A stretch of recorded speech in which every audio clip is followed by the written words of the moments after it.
Hello, hi. Sorry to interrupt all that amazing box packing, but here we are. My name is Josh Foreman. I make nerdy books, and then I make art based on those nerdy books, for those nerdy books, and other nerdy things like this Colossus from Shadow of the Colossus. And today we're doing something kind of a little weird and different. I'm really looking forward to it. We're going to be hydro dipping. Have you ever heard of that? Hydro dipping. It is a really crazy way, I'm just going to call it crazy, to achieve a marbled effect on stuff. Now, what stuff do I have to turn into marble, you ask? Great question. I have a whole box of random garbage to turn into marble today. How about a little focus, shall we? A little bit of focus? No? No focus allowed. Okay. One moment. I think I set up my camera the other day to... oh, that's right. I set it to manual focus. There we go. Okay. Yay! Focus has been restored.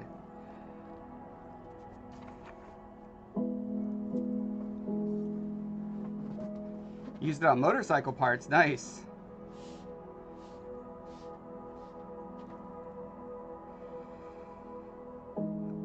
Sorry you missed it. I don't remember what I was doing last week, but I'm sure it was fascinating. Anyway, so hydro dipping can be done with a variety of paints. The only ones that I've done so far are spray paint, so that's what I'm sticking with right now. Eventually, the goal is to hydro dip these little bases that I'm going to be using for my collectible coins that I'm making for my book series. And I wanted them to be, well, so these large ones are going to go with the gold. And I wanted them to be like white marble with really subtle, like veining. So not like black and white, but like white and light gray. And maybe, because I cast them in this translucent material, actually, so here you can see I mixed in some pigment to the resin when I cast it. And these are just test casts. These are super garbagey. They're not the final cast. Just to get the material down, yeah, I swirled in some pigment, and it looks really cool from that side, and then less so from this side, because this is the side that contacted the rubber, and it's, you know, if you polish it and clear coat it, you'll see it just as clear as there. But the point is, I want like 80 to 90% of this part to be like shiny white. You've seen it done with, yeah, the film system where you like dunk it in the tank and then you press the stuff through it. It's essentially that, but with much less control. So I've got a bunch of test stuff too. I've got these busts that I did of the character from my book. You know, here's the photograph of the full-size one that graces the cover, and then I made these like small collectible sizes, and so I just have a bunch of test casts that turned out wonky for a variety of reasons, and so I'm going to use them for testing. And then I also have things, you know, I do all these like terrain and diorama type stuff, and I would love to have a mechanism by which I can make quick and easy marble effects. Like you can hand paint them or use a feather or a variety of ways to do marbling. But like, can you imagine if I was going to do that on something this size, right? That would just take focus. That would just take quite a while to get through there. But if I could hydro dip the blocks, that'd be awesome. So, oh, by the way, since let's see, I think what I was doing last time. Let me turn down this music so you can hear this.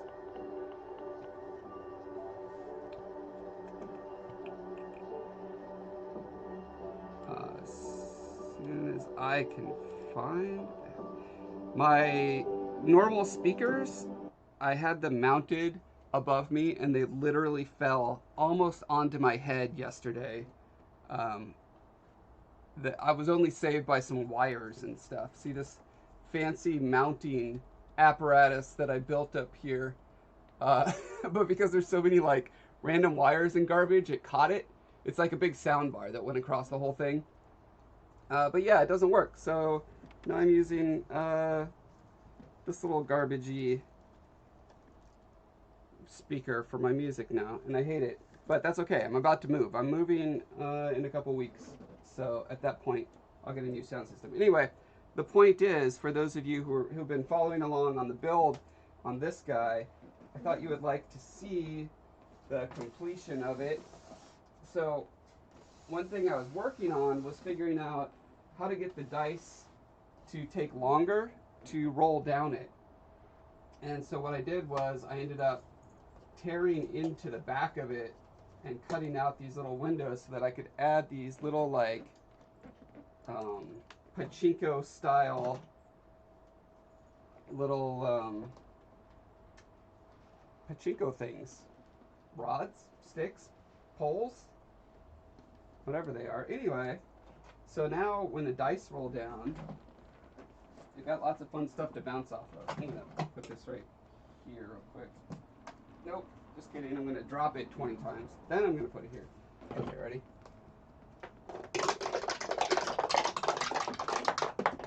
Anyway, it's just a delightfully satisfying sound as it goes down now.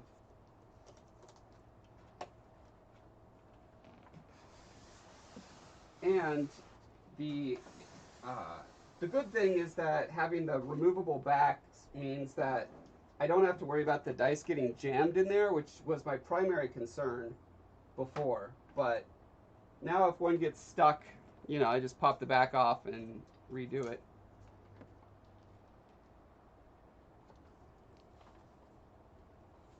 Let's hear that again, shall we? Yeah, nice. All right. Back to hydro dipping.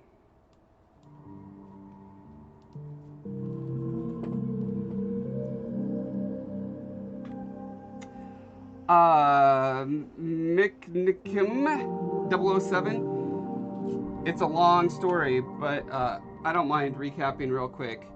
So I'm building a massive diorama for this guy. This guy is about 4 feet tall, and I scratch built him, and he needs room, some cool area to do the final photography and stuff for him. I could do just a pure black backdrop, but I'm dumb, so I was like, no, I should do the arena that the Colossus is actually in from the video game Shadow of the Colossus. And that arena happens to have a big pillar in it. Let's see, here's some of my reference. Can't really see it there. Take my word for it, there's a big pillar in the middle of the room.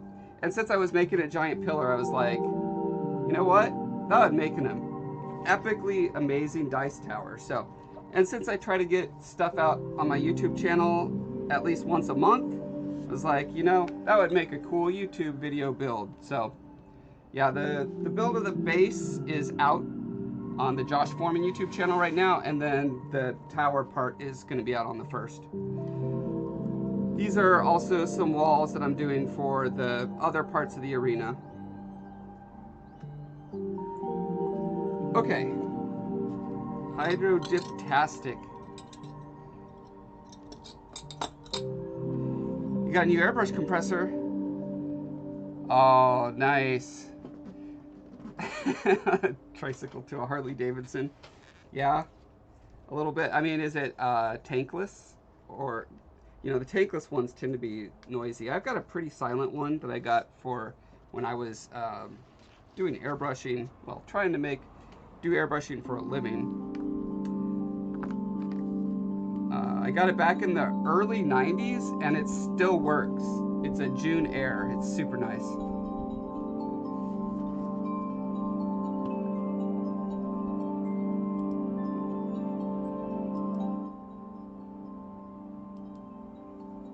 Okay, let's do some hydro dipping. So this is basically how it works.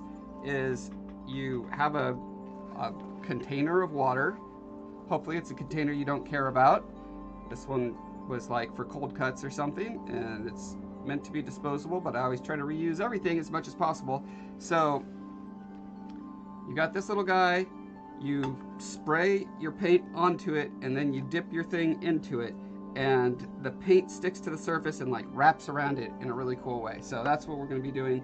I'm not going to be able to talk much while I'm doing it because safety first. If you're spray painting, especially indoors, please wear a respirator.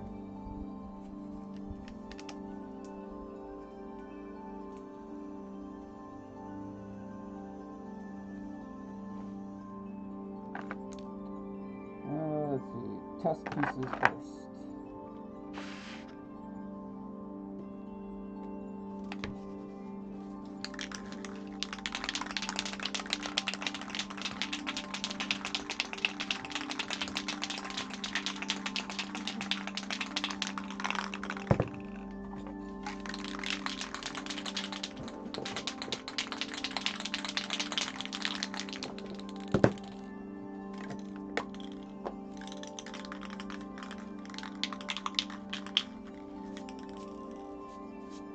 You merely acquired the darkness. I was born. Let's see. So this is glass white. This is what I want 90% of it to be. But I'm going to put my accents on first. So I've got like a light gray, whatever this is, heirloom white, and a little bit of silver. These are all little accents that I'd like to have in there.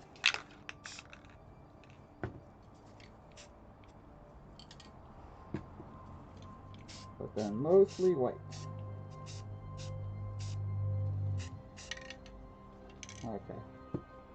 And then I look for where's like a really cool pattern that I want. And I'm putting the primary part down first.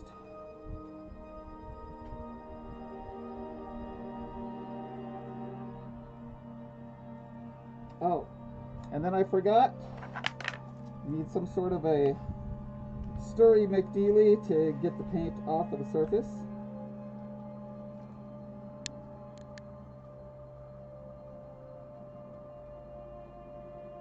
Okay. So I am getting these little spider webby bubbles in there, which I'm not happy about. And I'll have to figure out why that is.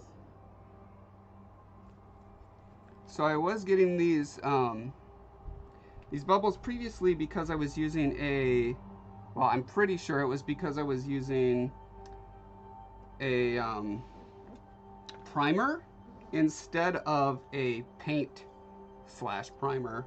A lot of spray paint nowadays says paint and primer, but what I learned is the stuff that says just paint, just primer makes really bad bubbles. And now I'm worried that maybe it's just white itself that's the problem. So I'm gonna try some just white and see if the problem persists.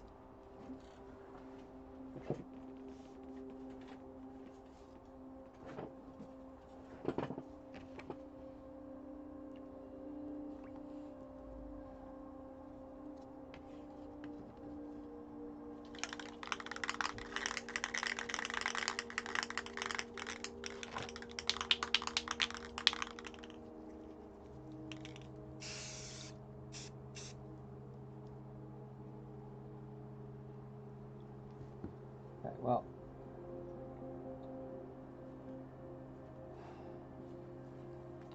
so yeah, these bubbles appear really darn fast. You're right that the sooner you dip it in, the better. But a lot of the tutorials that I've seen, it's a good like 30 to 45 seconds by the time all the paints are in there and the dip occurs. But yeah, I'm definitely getting bubbles with this white that I don't get with the other paint. But let me confirm that real quick.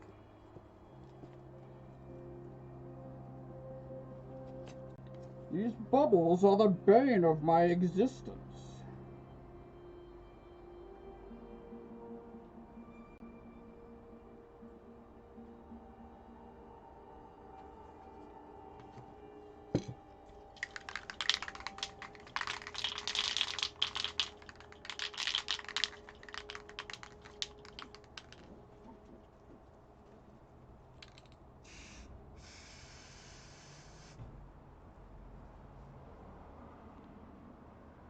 Yeah, I am not getting the bubbles in this stuff.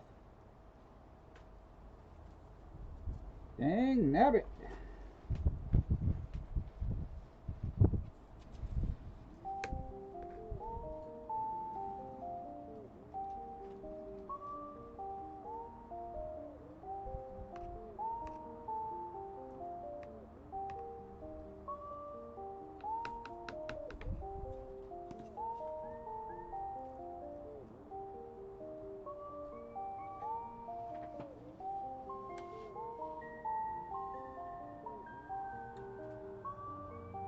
So this is not terribly successful yet, but we'll get there.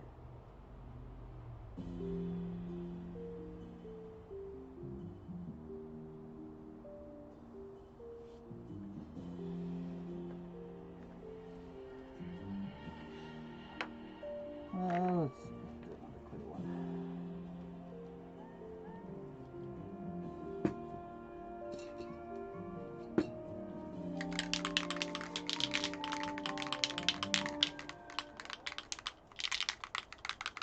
You do in and out, you don't hold it in the water. Interesting. My understanding is then you'll get another coat as it pulls out, which you don't want.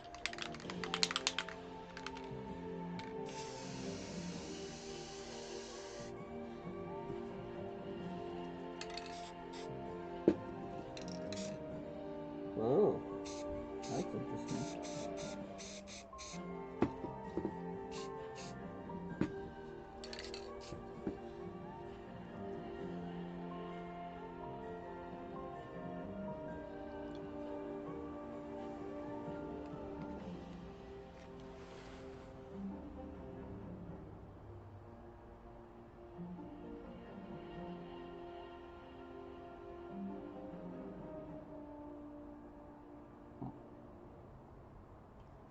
So I'm getting this this kind of vein of the clear material, but I want them. I want the veins to be very much thinner than that, like 10 to 20 times thinner than that. That's what I'm hoping to achieve. These splotches are so big, they kind of give it a different scale than what I'm going for.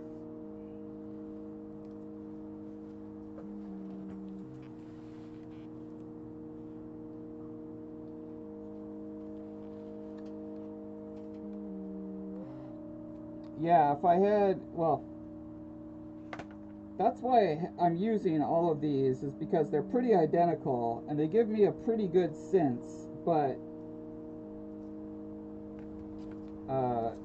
so far I haven't found the right alchemy to get the striations the way that I want.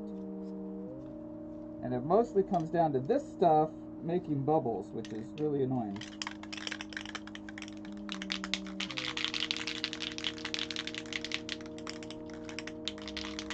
You use new water every time? Couldn't hurt to try that. But since I'm still in the testing phase, I'm cool with dialing it in slowly.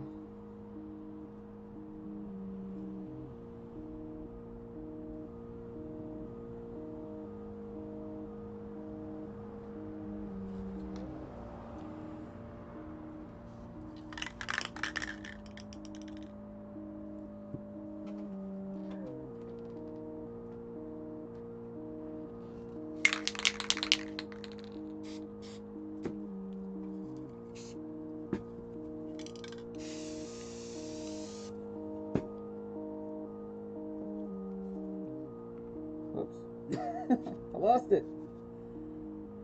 Man down.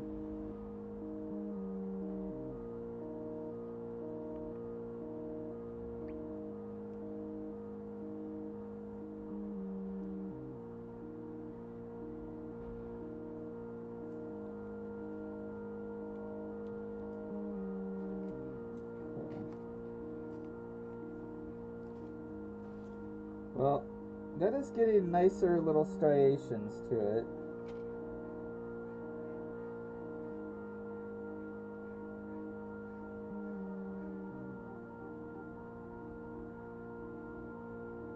Still not there, but it's closer.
Yes, there are old particles in there.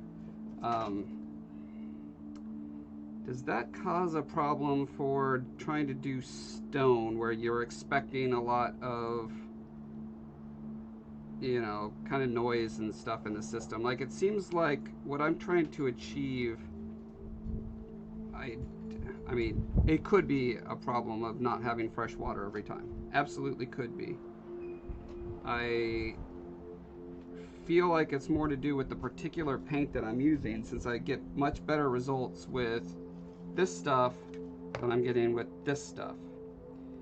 And maybe it has to do with the glossiness. Maybe that's responding to the water a different way. I am also using warm water. I've heard, again, you know, from perusing many videos, that that's better. And when I've done this before, it's worked better that way. But I've also never tried doing, you know, it was, I wasn't trying to do something that was supposed to look like a scaled down miniature either, so.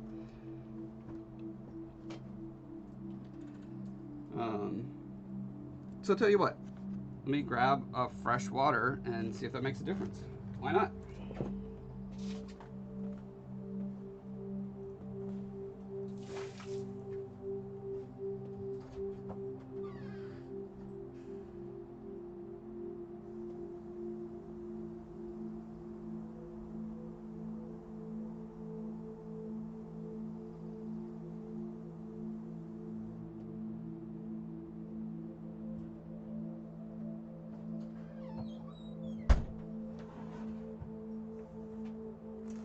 And I could go all the way and use a fresh container as well if I wanted to be super scientific about it, because yeah, I'm still getting some residue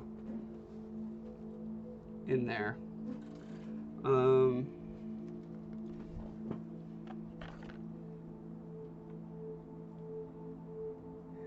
let's see.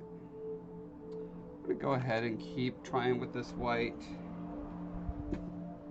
If I do the white last, then I think the bubble things are minimized, I think. But now I need to refresh my memory.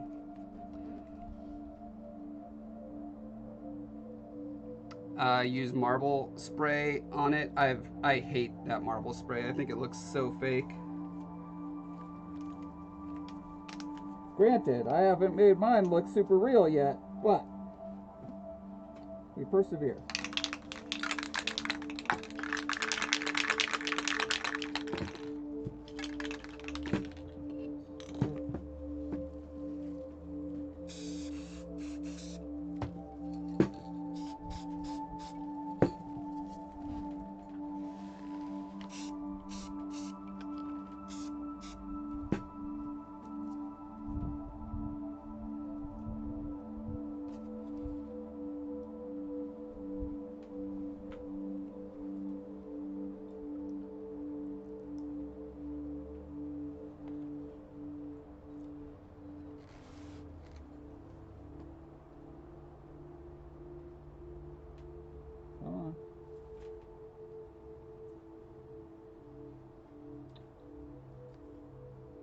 I like some of the swirl that we've got going on there.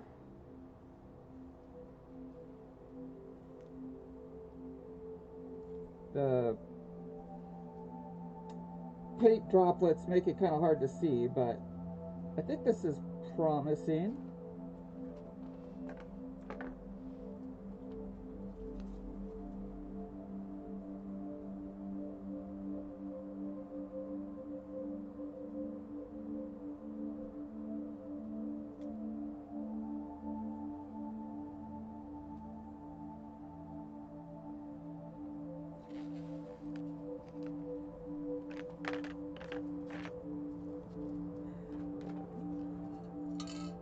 Metal.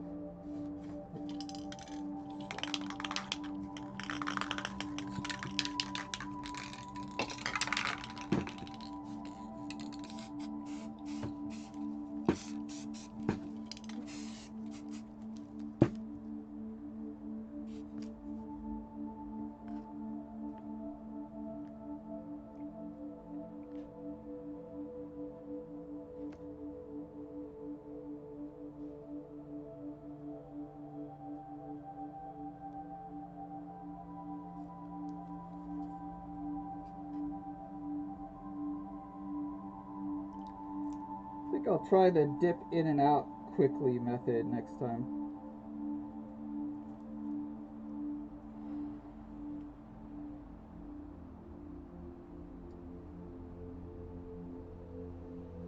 That looks less like marble veining to me.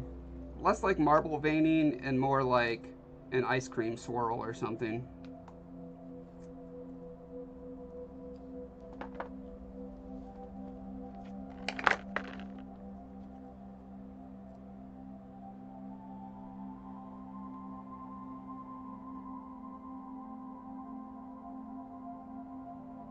Oh, thinned oil paints, you say?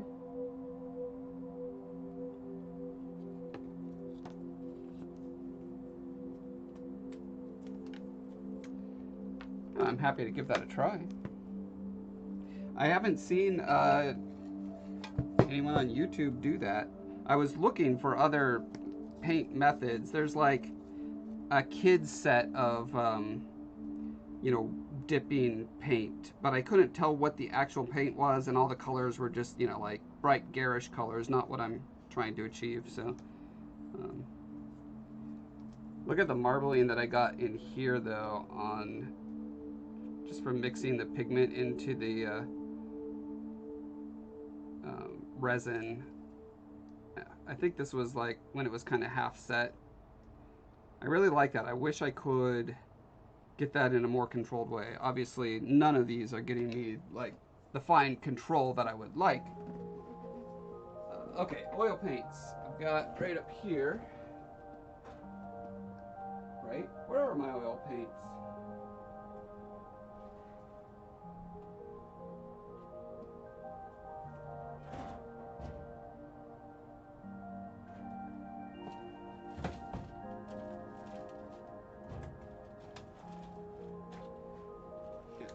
Okay.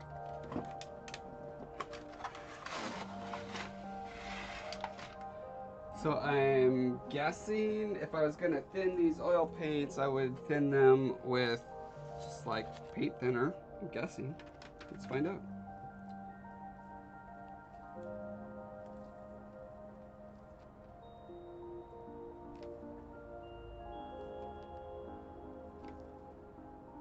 Let's do a white and then a very light gray.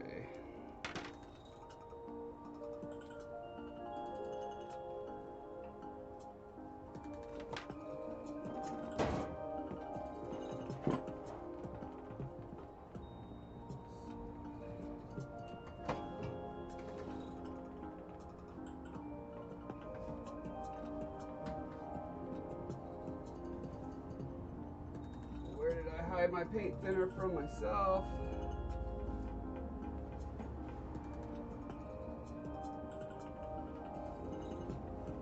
Varnish, that's gesso, that's alcohol, that's brush cleaner. Wow.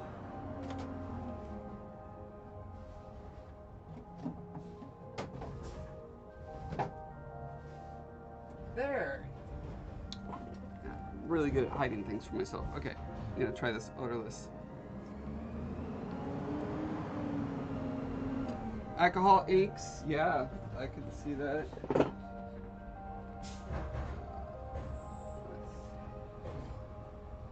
Just gonna use kind of a garbagey brush.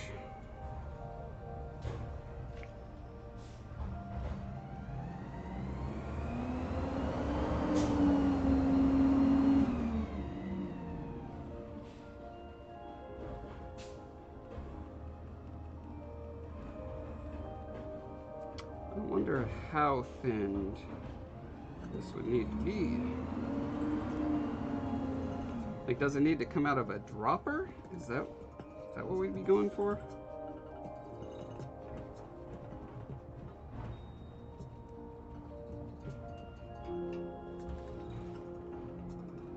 Yeah, I assume it needs to be thin enough to actually drip.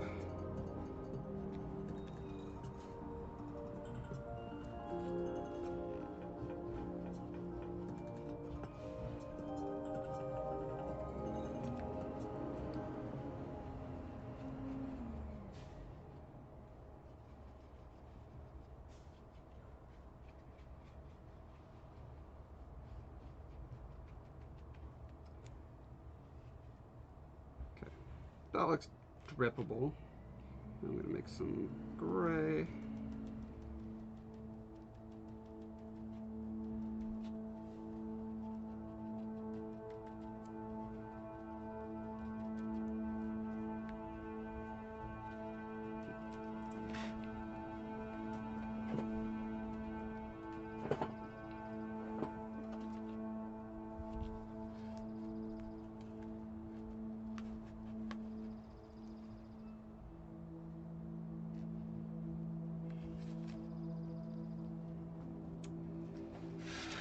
All right, for true science to occur here, I'm gonna need a fresh container, I think.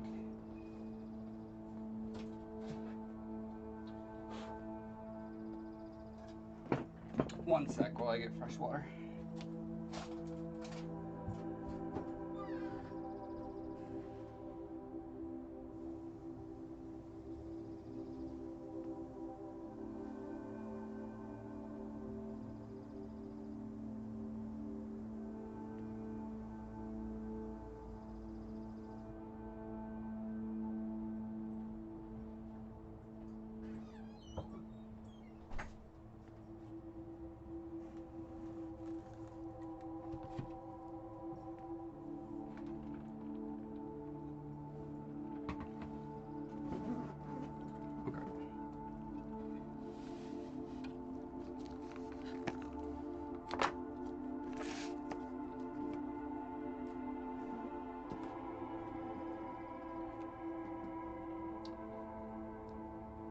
Woo, look at it go.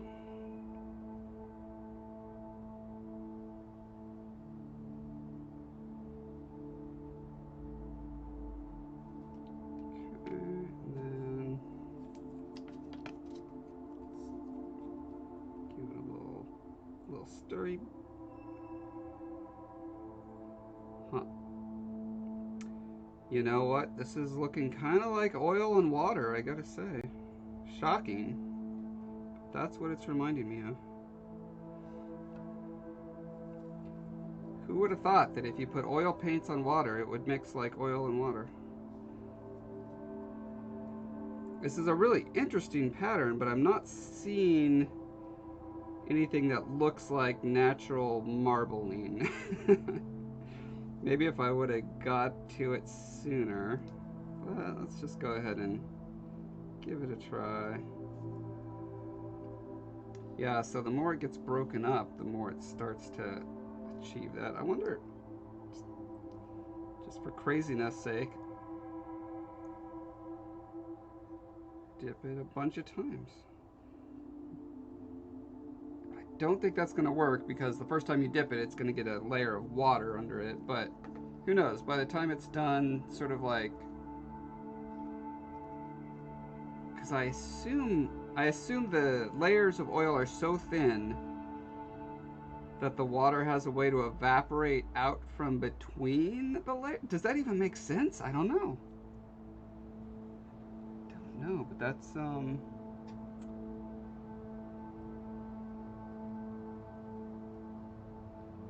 this is kind of an unfair test because it has some marbling underneath it and you're kind of seeing that come through, but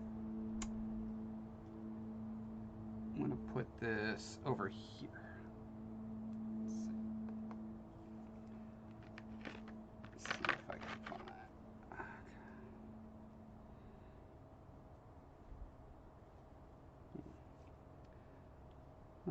Let's try something like this.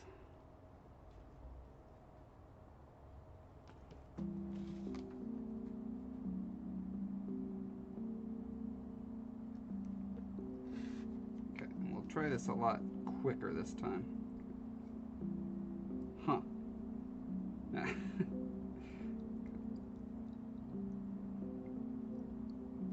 the more you perturb the surface, the more, diluted obviously gets. I'm getting a bunch of little bubbles. That's not going to be good. And blow the bubbles away.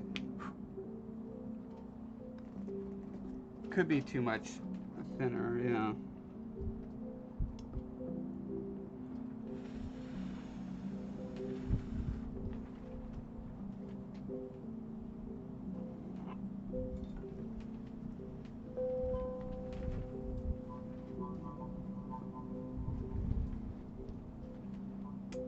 Yeah, if this is a valid technique, which I totally believe it is, if someone has done it correctly, it requires some amount of other knowledge that I don't yet have. So I'm going to go back to my spray paints for now.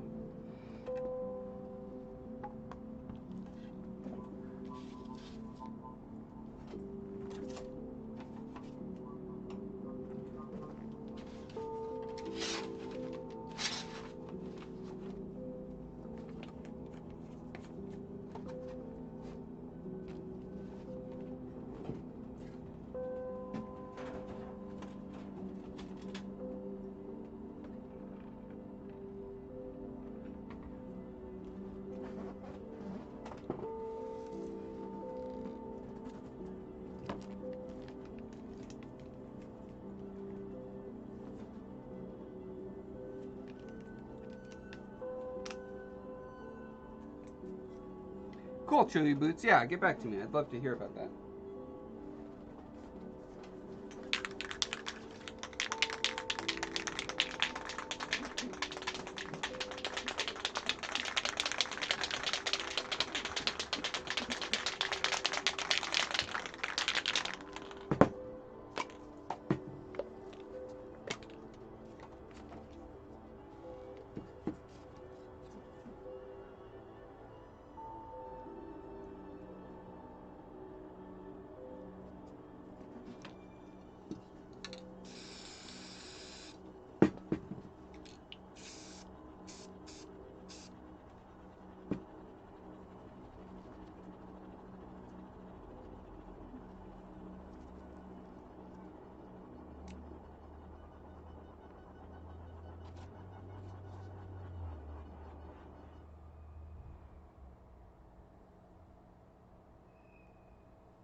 Nope.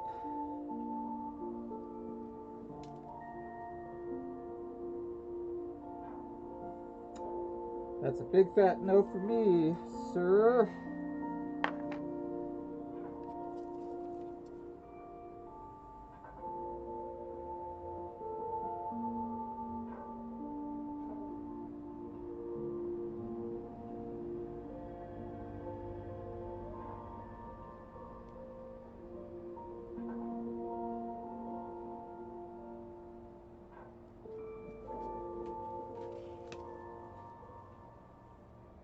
Black. Semi-gloss. We'll see if this works.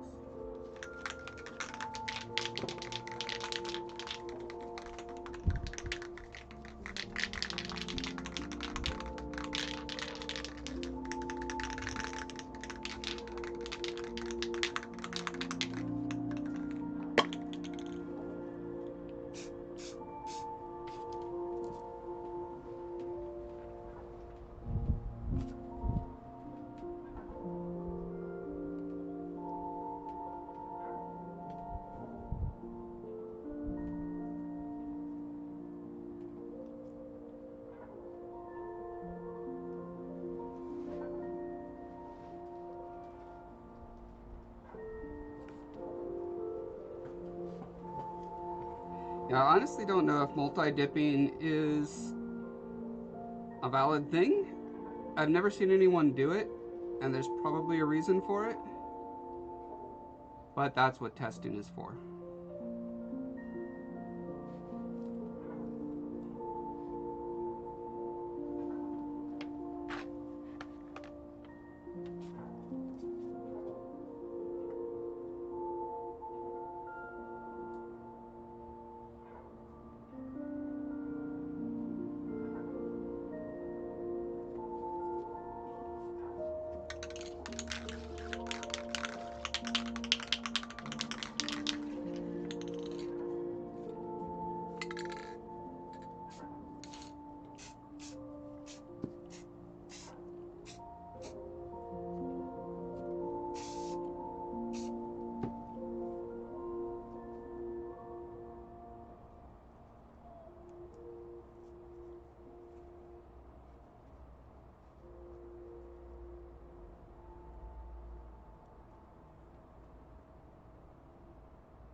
Close.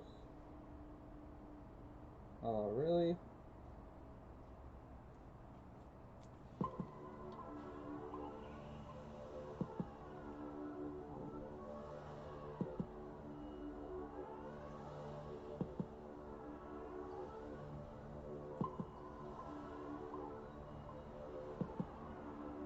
It certainly makes the text pretty much unreadable. You can kind of see it if it's a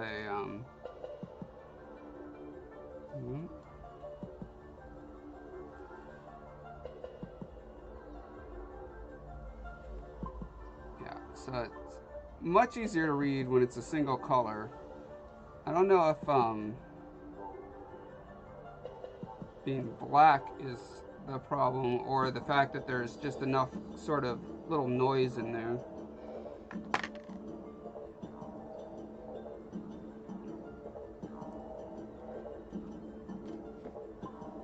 Check the Marabou marble paint tutorial. Okay.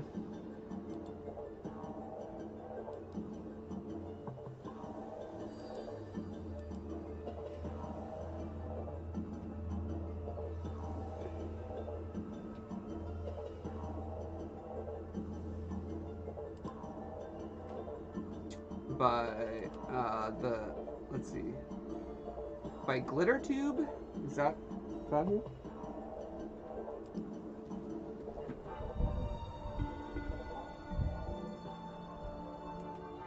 Oh wait, Tumblr TV.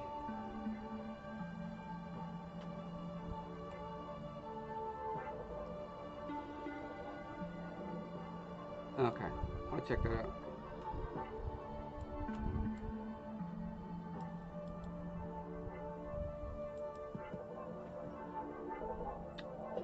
Glitter chimp. Did I read that wrong?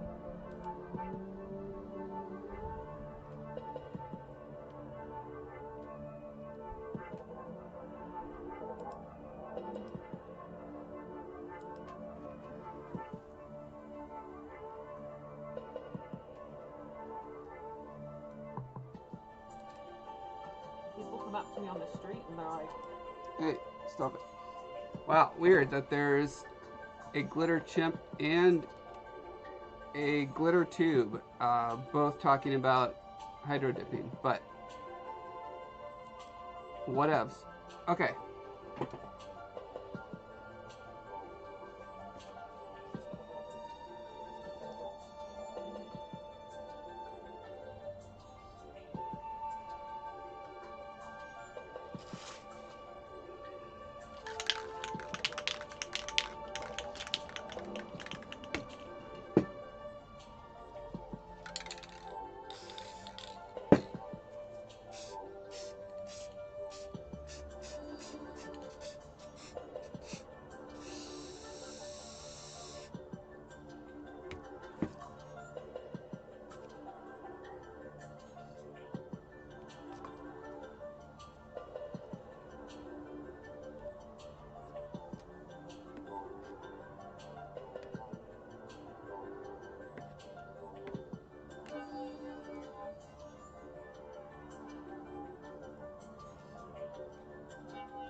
That's better.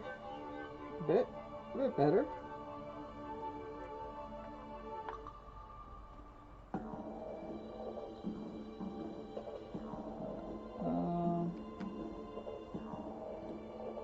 Okay, we're down to our last test piece. So I'm gonna. I don't feel confident that I have figured out the solution yet, but we'll see if we can bring everything that I have intuitively digested into play for this one.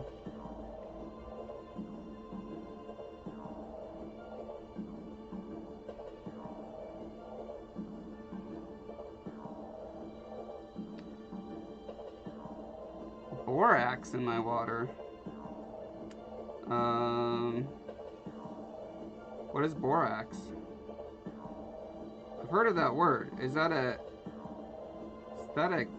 chemical, or like a periodic chemical, or is that a cleaning product? It could be either or both. Can't think of what that is. Do you think there should be? A surfactant for cleaning. Okay.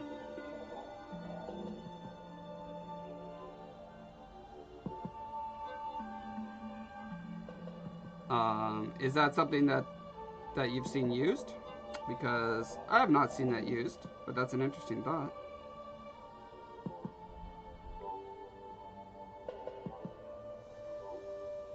Yeah, I'm definitely getting like super thin little skins of something on this water.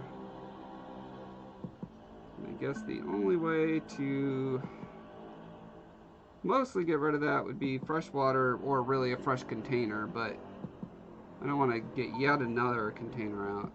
Crying out loud.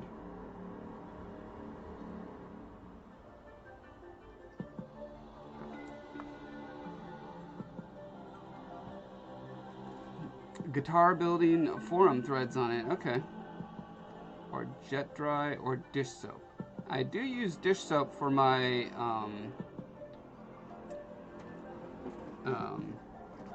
washes.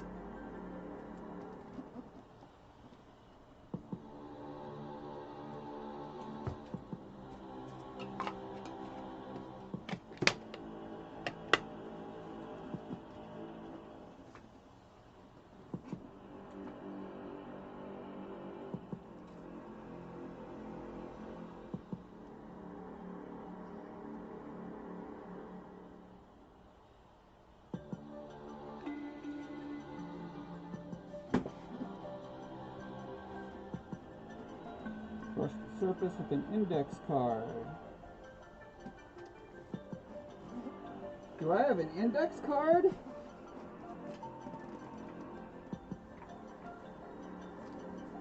I guess this is like an index card.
It does seem like I have about 1.5 to 2 seconds before these little like bubbly cells open up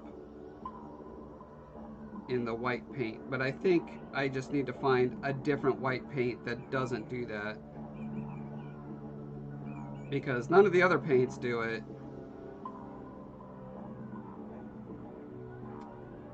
Sadly, spray paint is one of those products that the supply chain bottleneck from COVID have been hitting, and so Home Depot, their shelves are like 80% empty, and I had very few choices.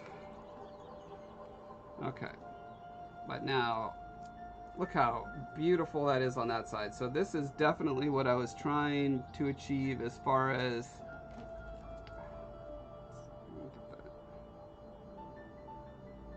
that is what I was trying to achieve, where you can kind of see some of the translucent resin underneath it. So it's got some veins of what would be like quartz veining, basically. And then the silver I was hoping would give you some feelings of like mica veins or chips.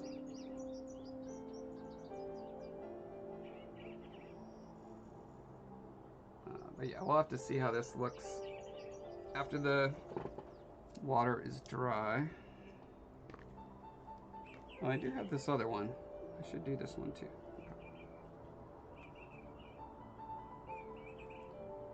Actually, I have two others. So this is the one of the 3D prints that I ended up, it's a mess up 3D print. The groove is not deep enough to actually hold the coin. Somehow messed that up.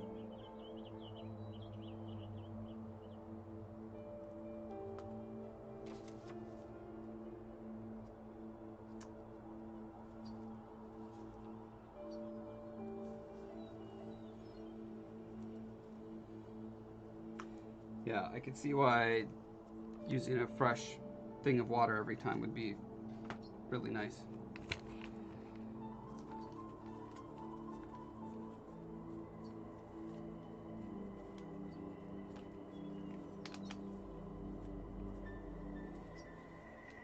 Out of curiosity, does anyone know of a mask, what are these called? Whatever. These kind of filter masks that don't require two hands to latch them.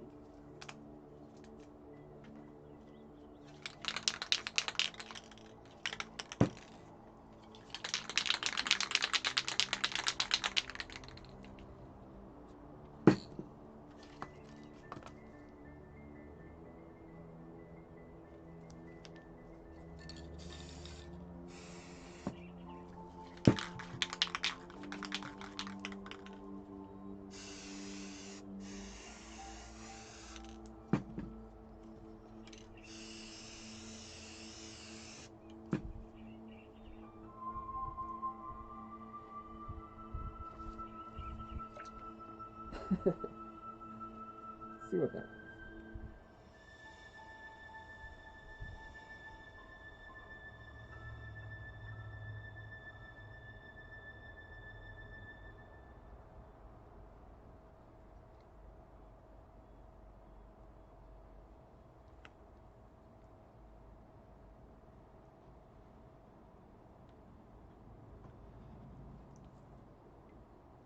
Yeah.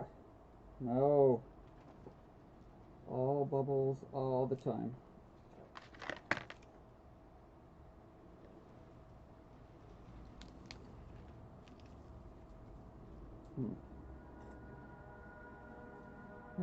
Okay. One more thing to try.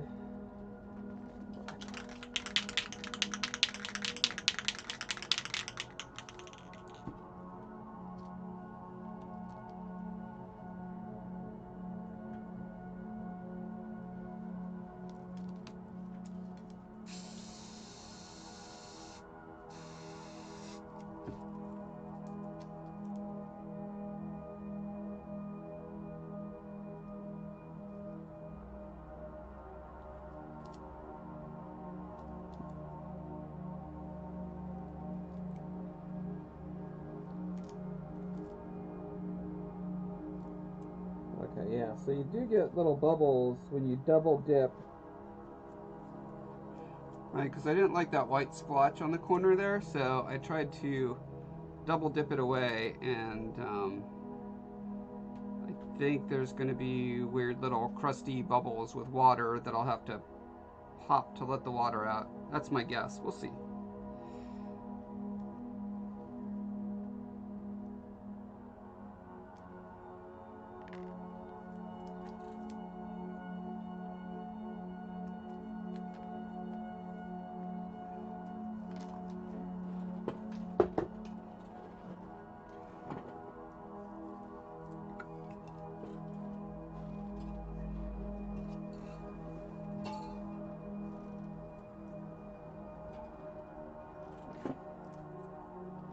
So that was attempt number 2 at getting the effect that I want for my little product that I want to sell in my store. And I have not found the proper techniques and or products yet. But I do believe I will get there eventually.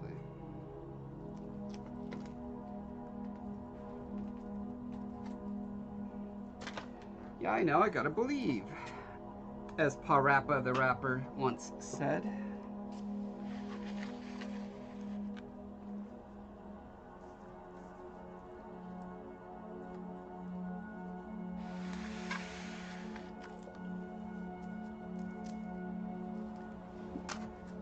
Okay, these guys are almost done. I just need to do the fun part, little detail bits.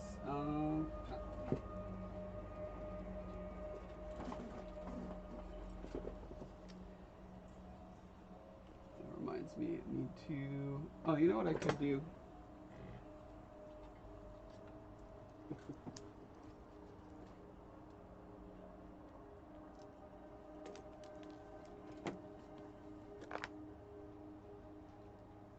Yes, works. For whatever reason, these little things, while being like super useful, also don't have little lid things. And it occurred to me the other day I could make a lid thing using some of this yellow rubber stuff that I use for. It's like a 2-part rubber mold. That's how I made these little garbage press molds for these guys. I could make a cap and put it on, but I ran out of that stuff. I was using duct tape too, but that's just super obnoxious to put on and off.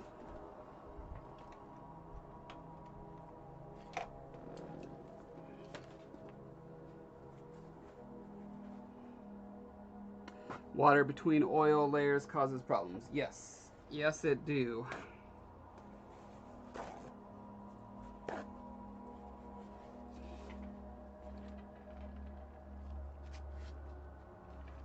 It's why if you're painting oils over acrylics, you better make sure that acrylic is like super, super, super 100% absolutely dry.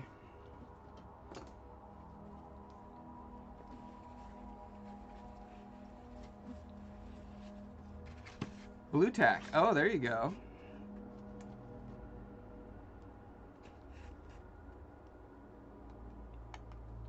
I don't believe I have any blue tack either, but that's a pretty good idea. Or, oh, you know what I do have is I have a ton of silly putty because I use that for masking.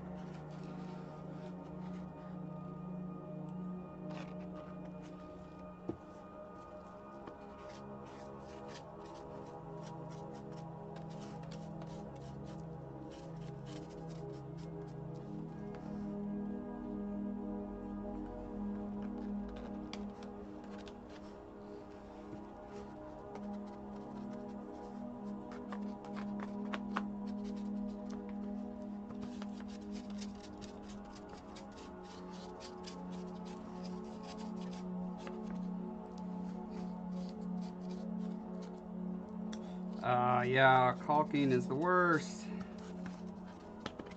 There's like so many great versions of it and uses for it. But those tubes, man.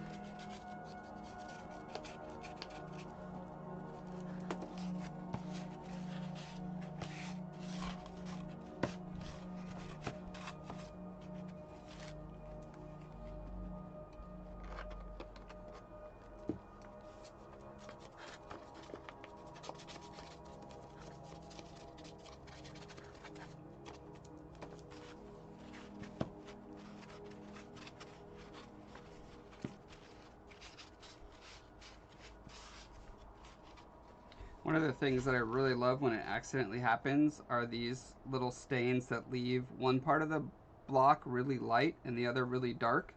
It's just something that I see in reference of ruins a lot. And for whatever reason, like I can't get myself to do it manually in a way that feels good or right. But when it happens accidentally, I can just, whatever the trigger in my brain is like, yeah, okay, that works. Like, when I say I can't do it manually, what I mean is I can't feel satisfied with the lines that I've done for whatever reason. Even if I try to emulate what happened accidentally or naturally, it still just feels like you did something wrong there, pal. Better fix that up. I don't know what that phenomenon is. I'll bet there's like a German word for it. It would be a phenomenon where you can emotionally accept something that looks wrong that nature did, but you can't accept something that looks wrong that you did.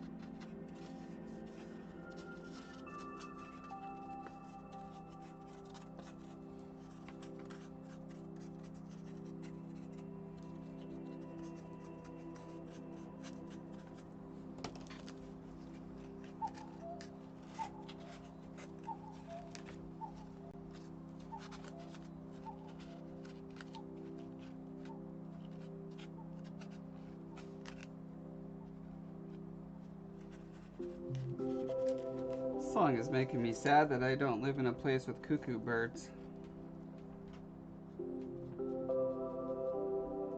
Do cuckoo birds live in North America anywhere? If they do, it's probably like the east, northeast, or southeast or something.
Reverse Schadenfreude?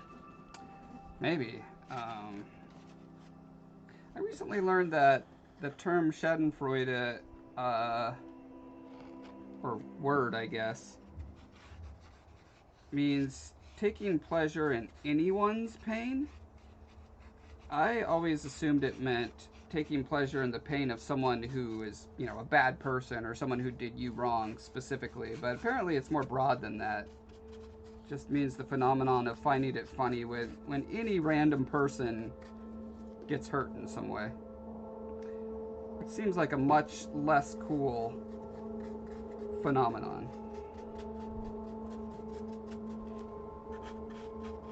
But I think as it's been interpreted in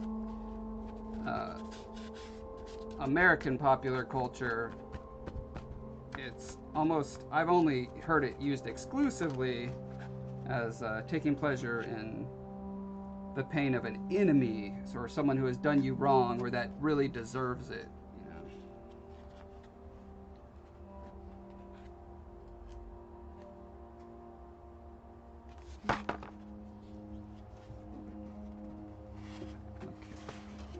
Grab some.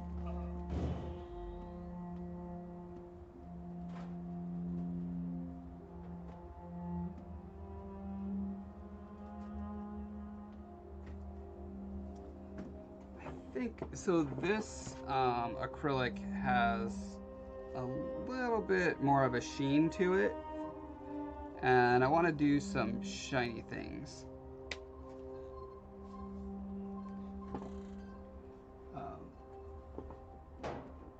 And by shiny things, I mean specifically shiny wet bits. So, where is my... Ah, there we go. Ooh, should I mix it with varnish? Would that blow up the world, or would they cure at different times? I thought I had gloss medium. I've got gloss gel.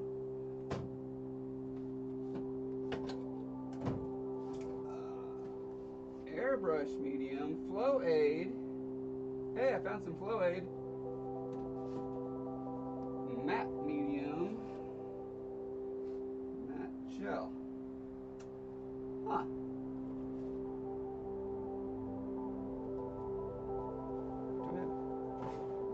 Okay. I'm gonna try this as an experiment.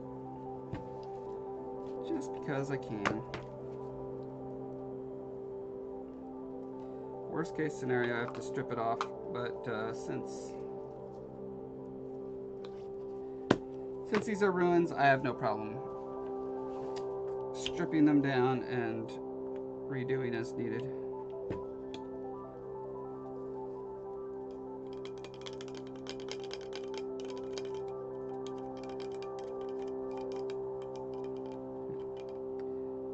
Do need it to be a little more watery. I think it's fine to water it down with my wash. I believe all of these things are compatible. idea being that now I can go in and be like, okay, this is a serious drippy stain. Means business. And it's going to be a little bit shiny as well.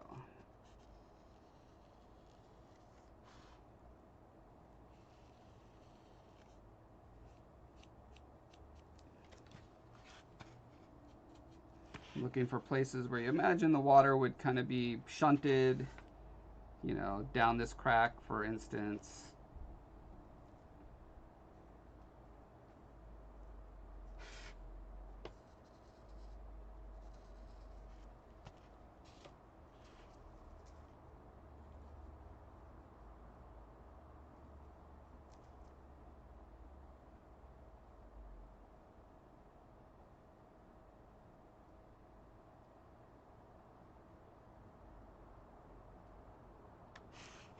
And then any place where I can add little drip stains that are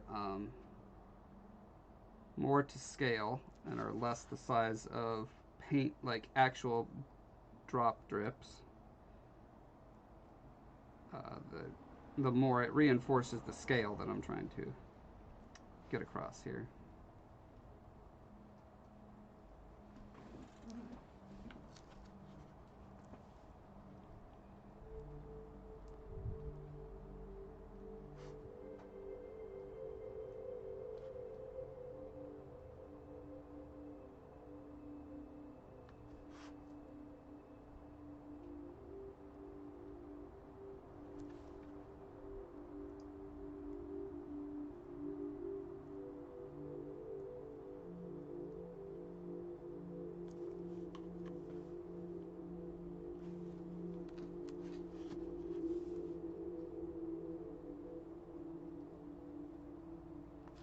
And then there are also places where some of the paint has filled in between the cracks and made these like little like nubbins of brightness, and that just like ruins the illusion for me. So, but I don't want to hit it with a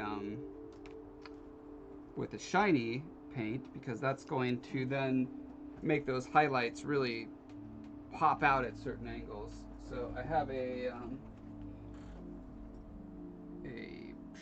primer, so it's really nice and matte-ish. And if I use it with a, let's see, fine brush, putting it in a different part of the cup. This is my shiny, this is my matte.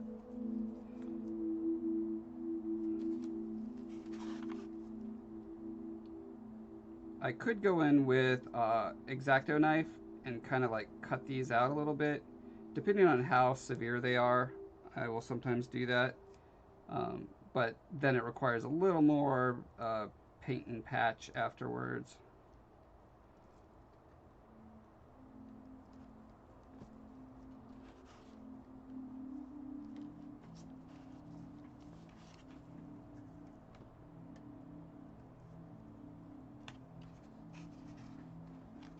This paint palette here, yes, custom made just for these paints.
train station bathroom entrance. I could easily convert it to that, yes.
This is a stain that I love and I hate. I love how random it is. I love how jaggy it is. I do not love how it gives away the scale because it is the width of an actual kind of drop.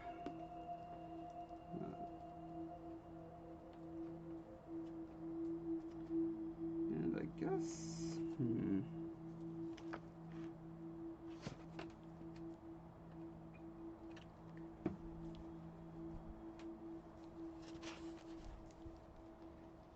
Let's see if I can salvage it by doing a little hand painting around it.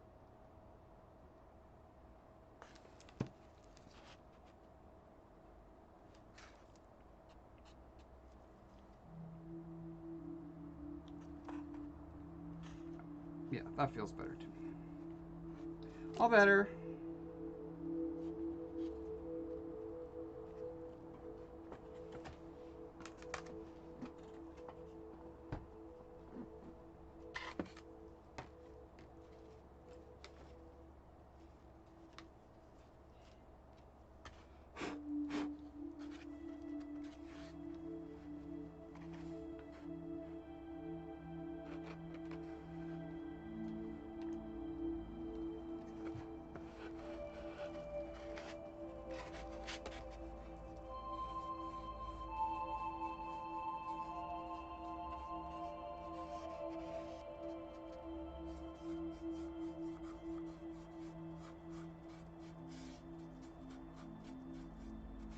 Oh, you know what I forgot to do on these first, and I meant to do?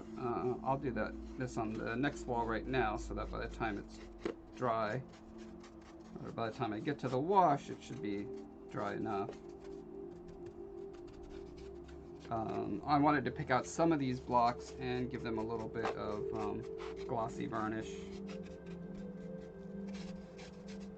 I find that a mix of specularity across the surface is always helpful for realism.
I'm gonna need to break out a fresh palette.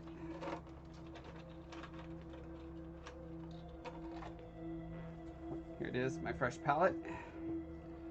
It's a dry palette, but That's all right. Don't need it to last very long.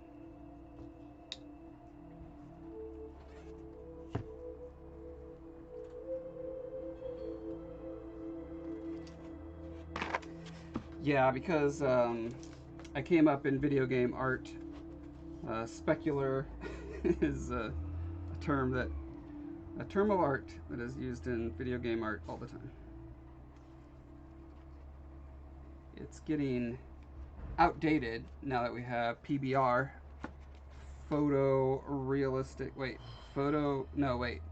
physics-based rendering. Yeah, see how in the loop I am?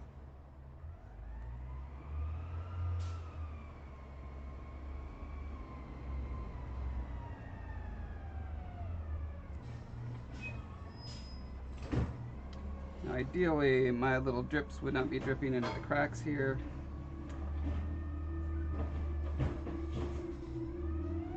But I shall soldier on.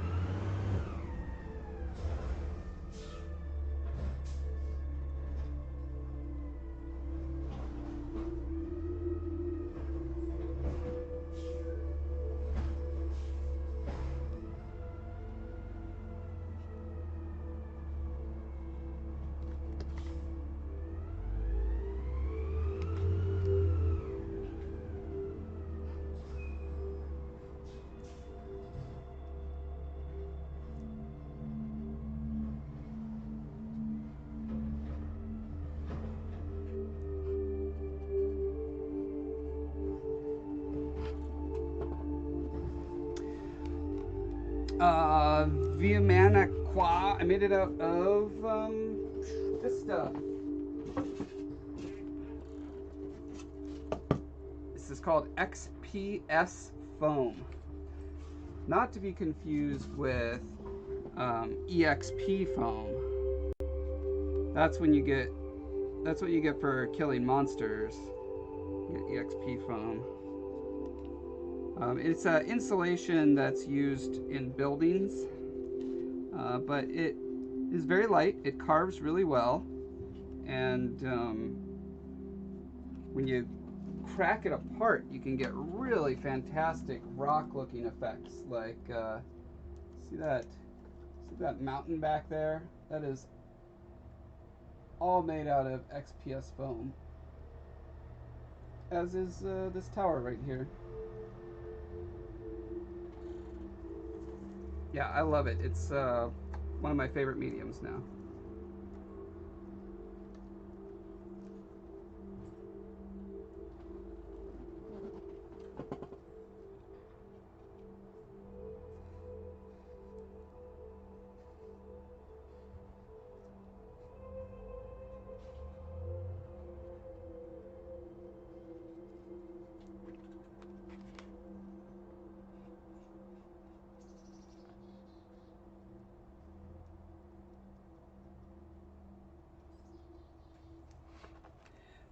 I also need to remind myself that when adding specularity, it's totally valid to do it like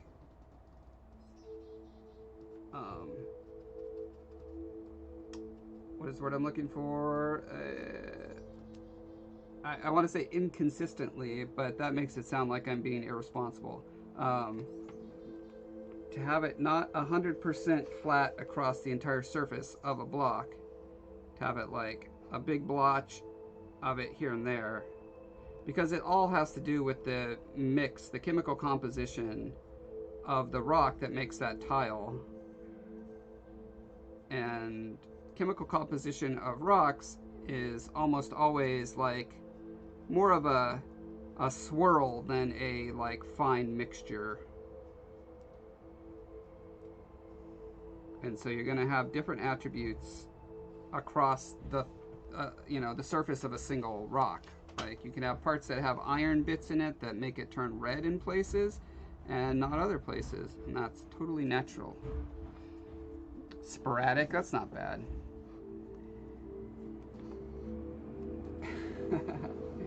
The worst part is what you can get inverted normals.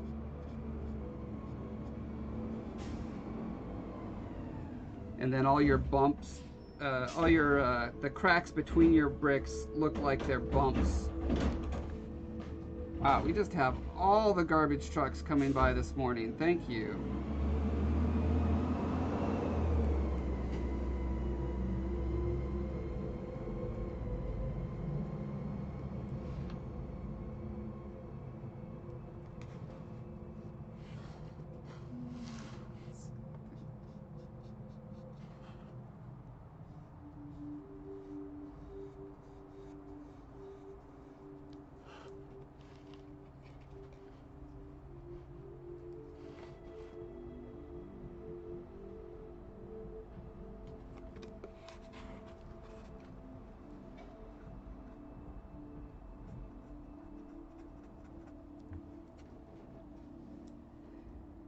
I did remember to get my cans to the curb.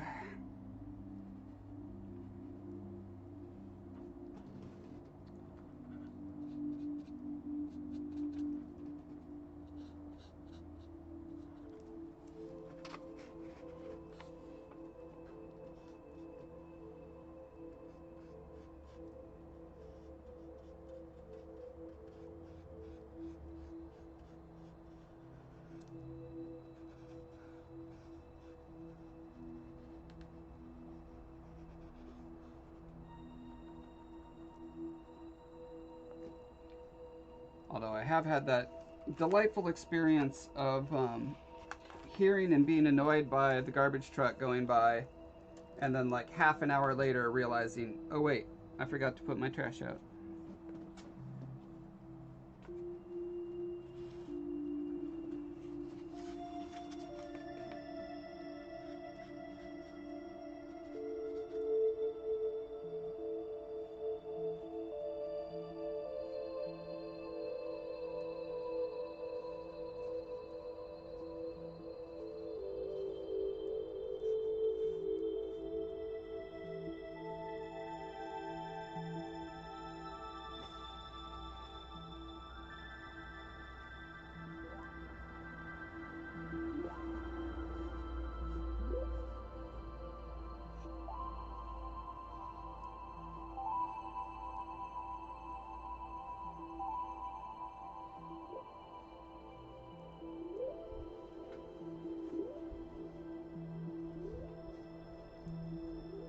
I also have to constantly remind myself that if I'm doing any particular treatment, whether it's color variation, specular variation, whatever it is, you gotta remember to put it on more than one. Like, you can't just pick out one and have none of the ones touching it ever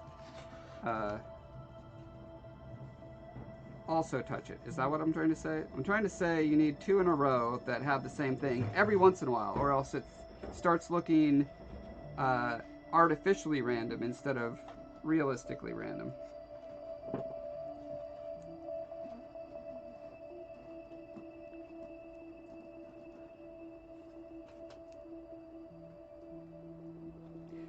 Yes.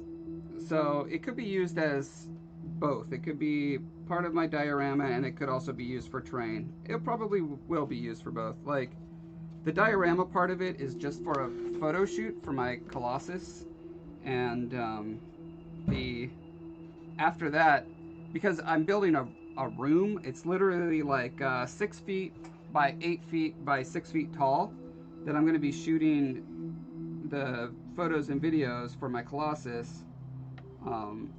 And then after that, like, I don't have room for a room-sized room, so I'm going to be tearing it apart and then repurposing. So I'm building them as modularly as possible so that they can be used for other purposes, for sure.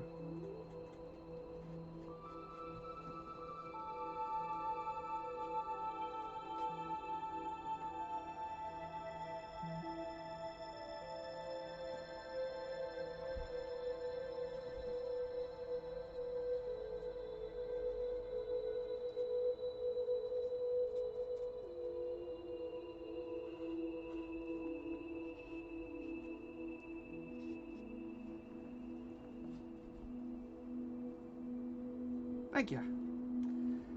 I've been working on it for a very, very, very long time, so it's Probably less about the skill and more about the endurance.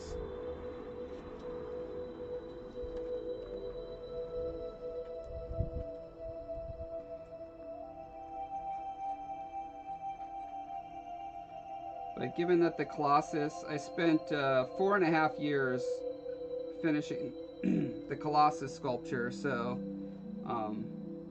you know, spending a year on the backdrop for it, in proportion, it's like, yeah, all right, that's acceptable.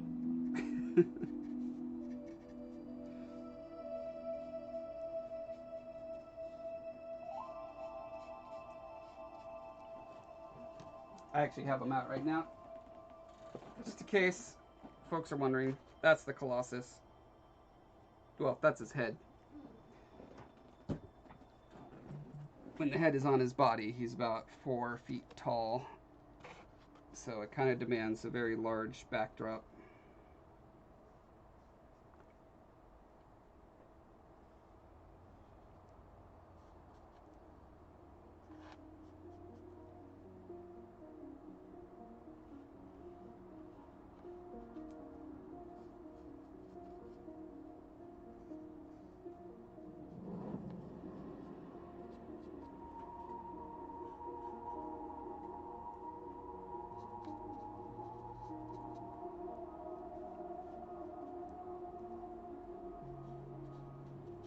Okay, that's enough clear coating.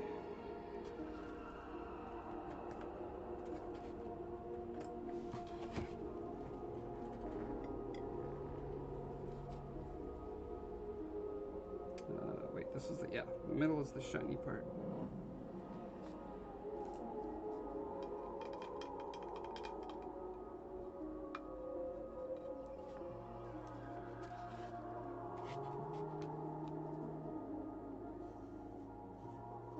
And so since I accidentally got shiny between the cracks here, I figured this is a good place to run a nice wet water stain so that all the places where you see the wetness in the cracks, it's contextualized, it makes sense.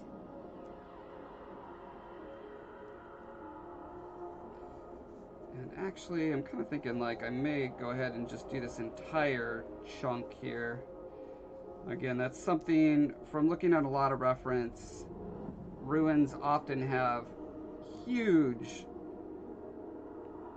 sections that are just almost completely black from water staining. And I try my best to recreate the principles that I see in the reference that I have. Even if it hurts, and sometimes it does. It hurts me emotionally because I just feel like I'm wiping out this big chunk, like you won't be able to see all the detail and stuff in there. It's just going to be a big dark smear, and it's like, well, that's what happens.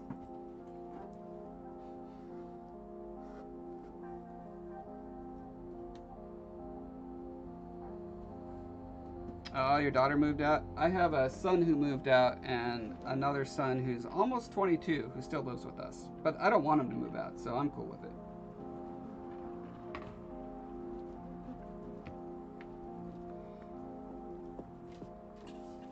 He's a good, responsible kid who's taking the opportunity of staying at home and not going to school to teach himself audio production stuff. And he's like making music and learning a bunch of instruments. So it's like, as long as you're doing something with your life, I'm totally happy to just let you live here rent free, do your thing.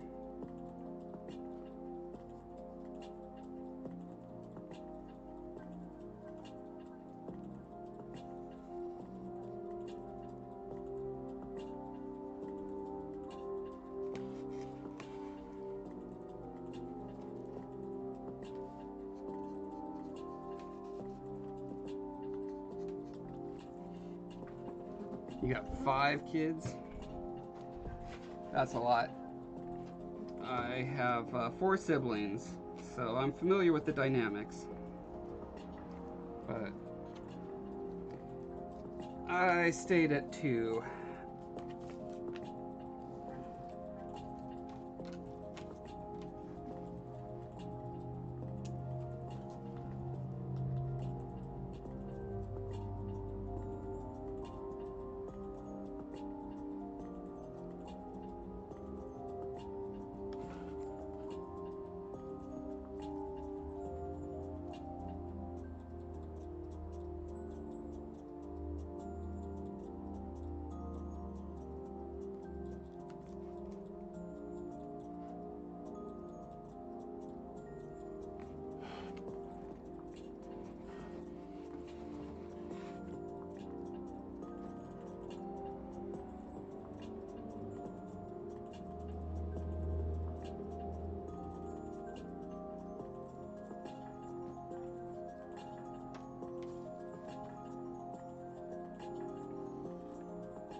Oh, look at the time. We are at our hour and a half. So let's go ahead and prepare to raid someone else who's really cool. Or we're going back to the boxing. I don't know. It's up to y'all.